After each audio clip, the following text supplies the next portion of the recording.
Hi అండి, welcome to my channel. ఈరోజు మన కిచెన్లోని వెడ్డింగ్ స్పెషల్గా ఈ జామకాయ చట్నీ వడ్డిస్తున్నారండి. అయితే ఈ మధ్య నేను భీమవరం వాళ్ళ పెళ్ళికి వెళ్ళాను, అక్కడ వడ్డించారండి. చాలా టేస్టీగా అనిపించింది, అది మీతో షేర్ చేస్తున్నాను. దీనికోసం మరి పండు కాయలు కాకుండా కొంచెం అరముగ్గిన కాయలు ఉంటాయి కదండి, దోరగా ఉండేవి, అలాగే గట్టిగా ఉండే కాయలు తీసుకోవాలండి. 4 కాయలు తీసుకున్నానంటే ఇవి 1/2 కేజీ వచ్చాయి 4 కాయలున. ఈ 4 కాయలు ముందు మూటికి దగ్గర కొంచెం తీసేసి 4 ముక్కలుగా కట్ చేసుకోవాలి. అలాగే 4 కాయల్ని అన్ని ముక్కలుగా కట్ చేసుకున్న తర్వాత దీంట్లో ఉండే గింజలు ఉన్నాయి కదండి, మధ్యలో ఉండే ఆ గింజలు అన్నీ తొలగించుకోవాలి, అవన్నీ తీసేయాలి. ఎందుకంటే గింజలు నలగవండి, మనకి జామకాయలో గింజలు గట్టిగా ఉంటాయి కనుక ఆ గింజలన్నీ తీసేయాలి. తీసేసి చక్కగా ముక్కలు మాత్రం కట్ చేసుకొని మనం చట్నీ చేసుకోవాలండి. మొన్న ఈ మధ్యనే ఒక ఫంక్షన్కి వెళ్ళానండి, అక్కడ క్యాటరింగ్ భోజనాలని, పెళ్లి భోజనాలని వడ్డించారు. చాలా బాగుందండి చట్నీ. అంటే వగరు, తీపి, కారం, పులుపు అన్నీ ఉంటూ కొంచెం షడ్రసోపేతంగా అంటాం కదండి, అలా ఉందన్నమాట పచ్చడి. అంటే చేదు మాత్రం లేదు, మిగతా అన్ని టేస్ట్లు ఉప్పు, పులుపు, కారము అన్నీ తెలిసి కొంచెం డిఫరెంట్గా ఉంది. ఎప్పుడు మనం జామకాయలు తెచ్చుకునేటప్పుడు ఒకసారి 4 కాయలతో పచ్చడి ట్రై చేసి చూడండి, మీకు నచ్చితే నచ్చొచ్చు మేబీ.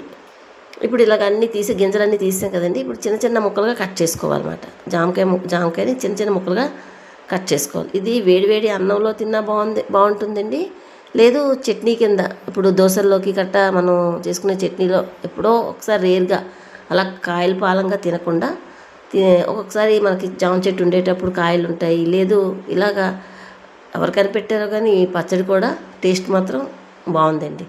నాకైతే రైస్లో కన్నా టిఫిన్లోకి నచ్చింది. కదండి ఇలాగ జామకాయలు అన్నీ కూడా కప్పు ముక్కలు అయ్యేవి. 4 మీడియం సైజు జామకాయలండి, 1/2 కేజీ ఉన్నాయి. ఈ జామకాయలన్నింటినీ అలా కట్ చేసుకొని పక్కన పెట్టుకుందాం. గింజలు మాత్రం తీసేయాలండి. అవి పక్కన పెట్టుకున్న తర్వాత ప్యాన్ పెట్టుకొని ప్యాన్లోని ఒక్క స్పూను వేరుశనగ నూనె వేసుకోండి, లేదా నువ్వుల నూనె కానీ, లేదా మీరు ఏది నూనె వాడుకుంటే అది వేసుకొని 2 స్పూన్లు వేరుశనగ పలుకులు, 1/2 స్పూన్ జీలకర్ర, 1/2 స్పూన్ ధనియాలు, మన కారానికి సరిపడగా 4 పచ్చిమిరపకాయలు వేసి అవన్నీ చక్కగా మంటని మీడియం టు సిమ్లో పెట్టుకొని దోరగా వేయించుకోవాలి. ఇవన్నీ వేగిపోయి కదా, అవి చల్లారేలోపు మనం చింతపండు అండి, ఉసిరికాయ అంతా చింతపండు నీళ్ళలో నానబెట్టి ఉంచుకుందాం.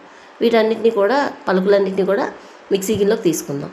తీసుకొని దాంట్లో చిటికెడు పసుపు, రుచికి సరిపడినంత ఉప్పు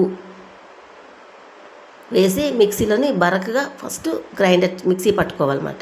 ఇలాగ బరకగా మిక్సీ పట్టుకున్న తర్వాత మనం కట్ చేసి ఉంచుకున్న జామకాయ ముక్కలన్నీ కూడా మిక్సీలో వేసుకొని నానబెట్టుకున్న చింతపండు ఉంది కదండి, అది కూడా వేసేసి చక్కగా మూత పెట్టి మనం మిక్సీ పట్టుకోవాలండి. ఇలా పచ్చడి రెడీ అయిపోయింది.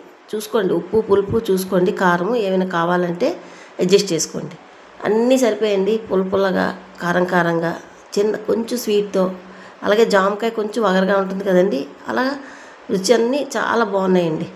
ఇప్పుడు మనం ఎందులో అయితే తాలింపు ముందు శనగపప్పులు వేయించుకున్నాం, అందులో నూనె ఉంది కదండి, ఆ నూనెలోనే ఇంకా చిటికెడు ఇంగువ వేసుకొని తాలింపు పెట్టుకోవాలండి. 1/2 స్పూన్ శనగపప్పు, 1/2 స్పూన్ మినపప్పు, అలాగే 1/2 స్పూన్ ఆవాలు, 1/2 స్పూను జీలకర్ర వేసి కొంచెం కరివేపాకు వేసి 1-2 ఎండుమిరపకాయలు వేసి తాలింపు పెట్టుకొని అది వేగిన తర్వాత మనం మిక్సీలోంచి పచ్చడి అంతా ఒక సర్వింగ్ బౌల్లోకి తీసేసుకొని పచ్చడి తాలింపు వేయించుకున్నాం కదా, అది కూడా ఇందులో కలుపుకోవాలండి.